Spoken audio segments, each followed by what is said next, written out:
ligado no Mesa de Bar? Aqui é o Thiagão mais uma vez e hoje eu venho falar pra vocês sobre o desempenho da seleção brasileira na Copa América, tá? Então a gente vai falar sobre os dois primeiros jogos, vamos falar sobre o futuro e vamos falar sobre o que os brasileiros, né, o que a gente tá vendo nas redes sociais, o que a gente tá vendo no reflexo dentro dos estádios, o que nós brasileiros estamos achando do desempenho da nossa seleção canarinho, tá bom? É isso aí, galerinha. Ó, lembrando, tá? Já no começo do vídeo, se você ainda não se inscreveu no canal, se inscreva, tá bom? Deixa aquele like maroto pra gente. Ativa o sininho pra vocês receberem as notificações quando sair um novo vídeo aqui no canal, tá bom? O que a gente vai falar hoje sobre a seleção brasileira, velho? Na boa, estou triste, estou enfurecido, estou chateado. E terça-feira, então, pelo amor de Deus. 0-0 com a Venezuela, gente. Com todo respeito ao futebol da Venezuela, o Brasil não pode empatar com a Venezuela. Nem em Atlântica, nem em Paris, nem na China, nem na Argentina, e muito menos jogando aqui no Brasil, cara. Não pode, em nenhuma circunstância. Não pode, a não ser que tenha jogando com 3 a menos. Aí ok, a gente pode empatar com a Venezuela. Então, falando um pouco sobre esse jogo. Foi um jogo que o Brasil até começou bem, parecia que o resultado ele ia acabar saindo após o primeiro gol, só que não aconteceu o primeiro gol. Então a gente vai falar de jogadores que, assim, na boa, eu não sei porque o que o Tite insiste neles. Depois a gente vai falar um pouco sobre o Tite, tá? Mas Richarlison, Firmino, são dois jogadores que não tá rendendo nesses dois primeiros jogos, não rendeu. No 3-0 com a Bolívia eles também não renderam, novamente contra a Venezuela não renderam. O David Neres ele precisa melhorar, ele tem uma deficiência em realizar algumas finalizações, principalmente até com o próprio pé esquerdo dele. A gente até viu um golaço dele na Champions League, mas ele precisa melhorar esse fundamento. Coutinho apagado dentro do jogo, e o que aconteceu foi uma seleção venezuelana que se defende bem e o Brasil não conseguiu atacar. Resultado 0-0. Falando do jogo em si, uma coisa que deixou muita gente assim, pistola, igual canarinho pistola. A seleção brasileira empatando com mais de 10 minutos do segundo tempo. E o nosso glorioso técnico da seleção, ele me coloca o Fernandinho.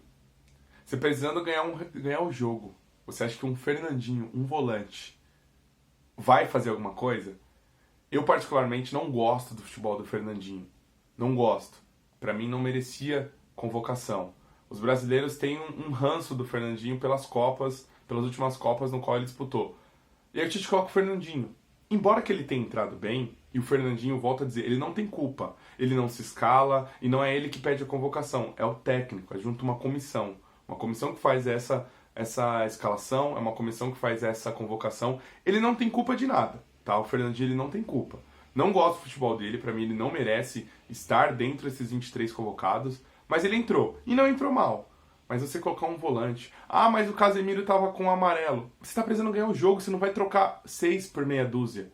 O Paquetá no banco, o Cebolinha no banco. A primeira alteração que ele faz foi a do Gabriel Jesus, né, na qual ele percebeu que deveria tirar o Richarlison. Mas a segunda alteração, não surtindo efeito a primeira, você colocar o Fernandinho é loucura, Tite. E aí esse foi o resultado. A seleção da Venezuela segurou o resultado, 0-0. Então o Brasil tem 3 gols na competição, no primeiro jogo da Bolívia. E não tomou nenhum gol na competição e vai decidir com o Peru quem será o líder do grupo, né? O Peru também tem um empate com a mesma Venezuela por 0-0. Peru que ganhou de 3-1 da Bolívia. Então, querendo ou não, no saldo de gol o Brasil está na frente. Então, um empate para o Brasil não garante a primeira colocação, mas garante ficar à frente do Peru. O jogo acontece sábado, 4 horas da tarde, na Arena Corinthians. E é isso. Essa foi a parte do jogo. Grande Adenor, Tite. Agora vamos falar de você aqui nesse vídeo, aqui no nosso canal. Cara, eu quero primeiro de tudo que vocês deixem nos comentários o que vocês acham do trabalho do Tite, porque eu vou dar a minha opinião. Quando o Tite assumiu a seleção, a gente falou assim, ufa, até que enfim um técnico que a gente acredita, que a gente acha que vai trazer consistência e trazer resultados, né? O desempenho da seleção do Tite nas eliminatórias foi fantástico, tá? Tanto é que se a gente descartasse o desempenho antes da era Tite nas eliminatórias e só com o desempenho da era Tite nas eliminatórias, o Brasil estava classificado para a Copa do Mundo. Então, foi um bom trabalho. Na Copa do Mundo em si, tivemos a queda para o time da Bélgica, né? Era uma seleção boa, então, querendo ou não, a gente não pode achar que, putz, o Brasil... Mas, mais uma vez, a gente caiu para uma seleção, né, da Europa. E falando um pouco sobre, na verdade, as escolhas do Tite, né? Principalmente no pós-Copa, né? A gente achou que a seleção brasileira perdeu, tem que mudar tudo. Não, tem que se manter uma base. Mas algumas escolhas do Tite me incomodam. E não vou querer aqui discutir, ele é o treinador da nossa seleção, então ele tem know-how para decidir quem vai ou quem não vai, quem entra jogando e quem não entra. Mas na minha opinião, nomes como William, Fernandinho, são nomes que assim causa estranheza, causa revolta nos brasileiros. E assim, ele insiste. Então, por exemplo, particularmente quando eu vi o William entrando com a camisa 10 no jogo com a Bolívia, eu fiquei pistola. Desculpa, Pelé já jogou com essa camisa, com todo respeito ao futebol do William. Ele não merece usar 10 da seleção, ele é reserva. A seleção brasileira não pode ter o camisa 10 reserva. Não pode, gente, não pode. Mas 10 é só um número. Tá bom, se os outros países acham isso, ok. Nós somos o Brasil, pentacampeão do mundo. O nosso camisa 10 ele tem que entrar de titular. Mas o nosso camisa 10 é o Neymar, ele se machucou. Então beleza. Ou você tira a camisa 10 e não dá pra ninguém, ou você dá pra qualquer outro titular. Não que seja o William. Mas beleza, isso só foi um detalhe. Convocação do Fernandinho, né? Entrar com o Fernandinho titular no primeiro jogo da Bolívia. Colocar o Fernandinho no segundo tempo da Venezuela. Às vezes parece que o Tite ele tá meio parecendo o Abel, né? Eu conversei com colegas flamenguistas e eles sempre falavam assim, eu não sei, sabe o que eu sinto? Que o Abel ele tá pouco se lixando, sabe? No sentido do que vão pensar. Então respostas como que o Abel deu, porque o Beira-Rio é mais bonito que o Maracanã, etc e tal, são respostas que ele não precisava dar. Sabe, ele podia se esquivar, mas ele fez questão. Colocar o Pará num jogo de 2-1 que o Flamengo estava perdendo. Já sabe que a torcida do Flamengo não gosta do Pará. E ele colocava. Justamente por quê? Porque ele não ligava. Ele queria fazer o trabalho dele e não se importava com as críticas. Só que isso pesa, sabe? Isso deixa o trabalho dele pesado. Eu acho que, não sei, talvez o Tite se cansou de treinar a seleção brasileira. Talvez o Tite achou que treinando a seleção brasileira ele ia ganhar a Copa do Mundo e ia pro desafio e pro interesse de carreira dele, que é dirigir um grande clube europeu, tá? Não é novidade para ninguém que o nosso técnico da seleção quer dirigir um clube de ponta na Europa. Ele tem essa pretensão. Então talvez ele esteja de saco cheio, porque não dá para entender. São algumas escolhas que a gente não consegue entender. Com todo respeito a Fernandinho, que volto a repetir, eu disse isso antes, jogou bem, mas o Fernandinho com 0-0 não dá para entender o Cebolinha ser reserva dessa seleção, com David Neres e Richarlison nulos, sabe? Não dá para entender. Só porque o cara joga no Brasil, não dá para entender algumas escolhas. Então, sobre o Tite, cara, é bom, eu quero que vocês deixem nos comentários, mas eu acho que talvez ele se cansou de treinar a seleção brasileira. E eu já tinha dito isso antes, tá? Que se a seleção brasileira não ganhar a Copa América, o Tite ele vai ficar sem o cargo na seleção brasileira. Fato. Estranharia muito, me deixaria surpreso se a seleção brasileira perdesse a Copa América, a primeira, que iria perder em casa, e o Tite se mantesse no comando técnico da seleção brasileira.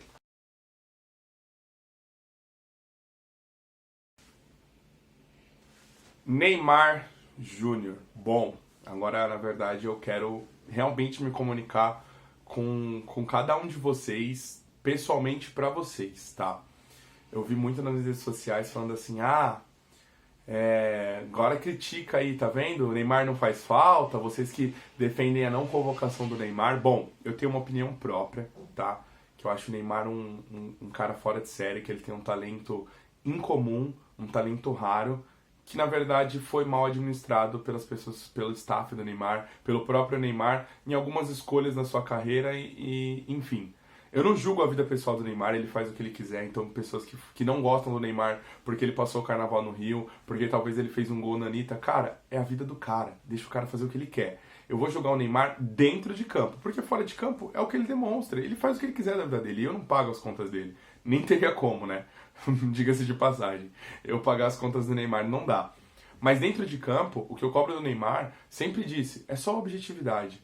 Eu sempre disse que algumas lesões, ele não tem culpa de sofrer algumas lesões. Querendo ou não, ele tem, tá? Ele não é obrigado a ter que aceitar. Mas, por exemplo, a maioria dos dribles, se ele fizesse dentro da área, Ninguém tocaria no tornozelo, no joelho, na canela, no pé dele. Porque se toca, é falta. Falta dentro da área, é pênalti. Cada jogador ia começar a ser marcado. O técnico não ia escalar mais ele, ia falar assim: você tá destruindo minha seleção, você já fez 2 pênaltis no Neymar na partida. Eu cobro o quê? Objetividade. Olha o Messi, vê se o Messi apanha tanto. Olha o Cristiano Ronaldo, vê se ele apanha tanto. Não, porque eles estão sempre indo em direção ao gol. Então qualquer falta em direção ao gol no ataque perigoso é um cartão amarelo. Dependendo se for o último homem, é um cartão vermelho. O que eu sempre cobrei do Neymar foi isso, objetividade, tá? E aí em relação ao Neymar, essa lesão, todo esse assunto que eu deixo pra polícia, não quero comentar. Eu tenho minha opinião formada, mas eu deixo pra polícia pra investigação, se ele tá certo, se aquela moça tá certa, enfim, é um caso de polícia, é um caso de um suposto crime, enfim. Aqui a gente quer comentar futebol. E falando de futebol, é claro que o Neymar faz muita falta nessa seleção. E assim, sempre que eu comentei sobre o Neymar, todo mundo falava assim, mas você tem que olhar, Ronaldo e Ronaldinho realmente tinham jogadores melhores no qual eles podiam jogar. Eu falei assim, mano, mas o Neymar também tem. Cara, de verdade, ele tem. Mas querendo ou não, essas pessoas que falam pra mim que Ronaldo e Ronaldinho tinham companhias melhores, é verdade. Porque você olha o Neymar do lado de Richarlison, que tem um bom futebol, do lado de Firmino, que tem um bom futebol, do lado do Coutinho, que tem um bom futebol, mas é discrepante a diferença de qualidade, de técnica, de visão, de inteligência. Pra você ver tão completo o que é esse jogador chamado Neymar. Então ele faz muita falta. Então assim... Sobre a não convocação ou a convocação dele, é que o problema foi o Tite. O Tite, ele abriu um precedente, tá? Então, a partir do momento que o Tite não convocou o Douglas Costa, ele podia ter ficado quieto. Ele quis justificar com o bom desempenho que o Douglas Costa tinha, por mais lance de lesão, etc e tal, que a gente sempre tem pra treinador ficar escondendo porque convoca ou não convoca, enfim. O Tite, ele disse que um dos motivos também pela não convocação do Douglas Costa foi a cusparada que ele deu num jogador lá do futebol italiano. E o Neymar vai lá e dá um soco num torcedor, né? A gente não vai ficar aqui julgando, tá certo, tá errado. Mas querendo ou não, foi uma agressão, foi uma coisa tão quanto parecida com a cusparada no Douglas Costa, e ele não chegou a falar nada. Ele não deixou de convocar o Neymar. Aí você me pergunta, você, Thiago, o Neymar dando um soco, você convocaria o Neymar? Com certeza. Eu não vou abrir mão da técnica, da qualidade, do que o Neymar traz pro meu time. Só que eu ia chegar nele e falar assim, se você quer me, né, você me beija, cara, não faz essas coisas. Porque como eu fico aqui pra dizer, porque eu não convoquei o Douglas Costa porque ele deu uma cusparada, você vai lá e dá um soco e agora?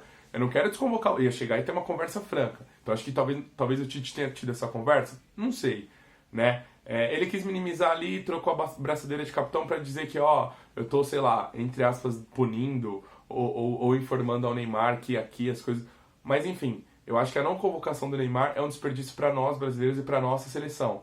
Só que a gente tem que parar de tratar como se fosse, nossa, tá vendo? Sem o Neymar, o Brasil, ele tem que ganhar da Venezuela com ou sem Neymar. Se o Brasil não ganhar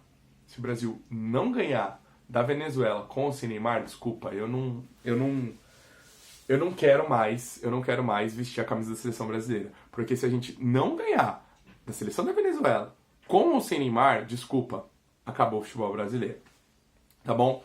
É isso aí, galerinha, terminando o vídeo de uma forma um pouco diferente. Obrigado aí pela sua parceria nesse longo tempo. Foi um vídeo um pouquinho grande, mas que a gente precisava abordar sobre os dois jogos da seleção brasileira, sobre o Tite e também sobre o Neymar. Já disse no começo do vídeo, se você não se inscreveu, se inscreva, deixa aquele like maroto, ativa o sininho para receber as notificações.